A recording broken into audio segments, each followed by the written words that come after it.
Ciao guys, so Wood here. So the Netflix of VR, as you can see from the title, is actually finally here. HTC Vive actually released, finally, Viveport Infinity, the new subscription service for VR. They're gonna let you enjoy every single title in the library without any limit. Also, no matter on the platform you are. What does it mean? Well, that's why we're making a video, right?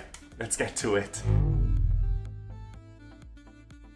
Okay, so Viveport is actually not something new. It was this platform directly from HTC to be able to sell their content on their own store, like Oculus is doing today still with their Oculus software, and Steam is doing over there, Microsoft is doing with the Microsoft Store, even if it doesn't work so well for VR, and Vive was doing that with Viveport. Now, there was already a subscription service before, and was around $9.99 every month, and what we were able to do is like download 5 games from this library that wasn't even so big, and be able to enjoy those for a month, and then you had to choose the other 5 games every month, and stuff like that. Well, the situation was a little clunky because like every time you were forgetting, and it was a kind of expensive for the titles that were there. It wasn't really worth it. But then things changed a little from this first subscription service, and HTC came out with the Viveport Infinity, the thing that we have now from yesterday actually, and they're gonna let you use all the library without any limit with the 5 games at once and stuff like that. Well, you have all the library for you, like it happened actually in Netflix or Hulu or Prime Videos, all the subscription services out there. Now, why is this different? Well, first of all, this time it's gonna support every single headset, like without any problem. So you're gonna be able to play with the Oculus Rift, you're gonna be able to play in the future also with Windows Mixed Reality. The real support is not there yet, but you can use it already without any problem. So that opened the doors to all the other people out there that don't have an HTC Vive or an HTC Vive Pro, and they can actually enjoy all their library. And then they actually worked a lot on the library, making better games over there. So you're gonna be able to find games that you actually want to play and not just a lot of like junk and crap that we're used to see in VR actually. Now, the list of the games on Infinity is very long, like around 560 games. With the total words though very high, and that's what makes actually sense, that you are able to jump in this game without paying, but just paying a subscription every month. It's $13.99 a month and $99 a year if you do the year contract, and you also have a 14 days trial every time that I really suggest you to do, because in that way you can jump in those games, see if you like them, see if you willing to invest more time in those games, and consider, because $99 is not as much as you think, because when you buy 3-4 games in VR, well, you arrive to that point already, and they're like big title too, like think about Windland, think about Contagion, think about Pixel Rift, The Great Sea, Apex Contract, Emberson, The Wizard, like and so on and so forth. Like you're gonna be able to find many different games to play also with friends and multiplayer.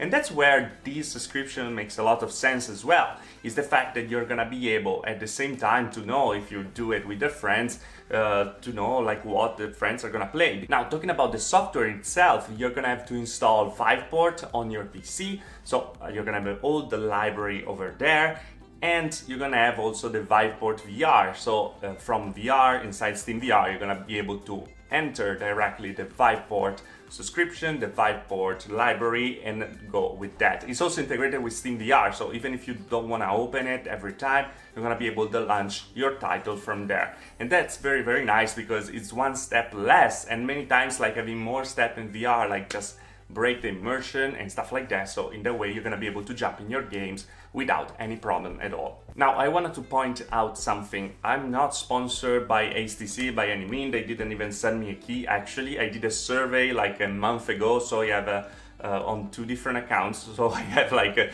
until June to try this thing. But so far I played yesterday different games. I already downloaded like 20 games, and I think that my thing is very, very positive. I think I'm gonna renew it and pay the $99 a year. Not really because of the big games over there. Yes, of course for them, because like you don't have to buy them, but you have them in your library anyway. But also for the fact that many times there are many titles that you will never discover because you say, I don't know if this is the game for me and stuff like that. And when you have to buy something, well, you simply don't buy it. Yes, you have the Steam return policy, but you don't want to return every single game every time. And instead here, being in a subscription, you have, yes, a lot of junk here too, like you have on Steam, so don't worry, you're gonna find also crappy games over there, we're not saying that, but sometimes you're gonna find those little gems that you will never touch and discover if it wasn't for a subscription service that put them over there. And the only thing that keep you far from it is the click of a download button, and that's it. But anyway guys, I of course can give you all the list. Maybe you saw something in the screen, but in the link below you're gonna find the link to Viveport Infinity. So I really suggest you to go through the library, even if you are not super interested, just like look at the games and see like if there's something that could interest you. You're gonna see also the prices over there, so it's a good way to see like if it's really worth it or not. For me, if I play like 3 or 4 games, it's already worth it, and then I have other 500 games to play, so not bad at all. But it's really up to you. What are your preferences in games? What are your ideas on it? And of course I would like to know your ideas in the comment below as well. Also sometimes there are some offers for games that are more expensive. They give you like the 6% off, the 40% off and stuff like that.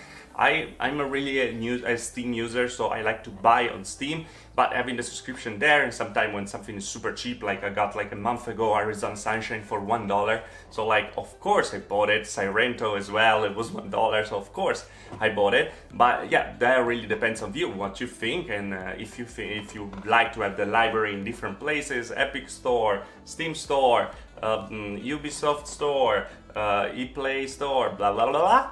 And yeah, it's up to you. But overall for HTC, I think they're doing really a great job, because the market is shifting a little, and we know there are a lot of stuff that are not really working as well. The hardware division at HTC is not working as well as it was like 2 years ago, and they're kind of shifting on the business instead of the consumer. Instead, this is really for consumer. I'm gonna see a lot of stuff coming up in the next month, in the next years, also Viveport reality and stuff like that. So I think that things are gonna get very, very interesting. It's a nice price. I think $99 a year is a very, very competitive. I will go for that probably instead of a $13.99 every month.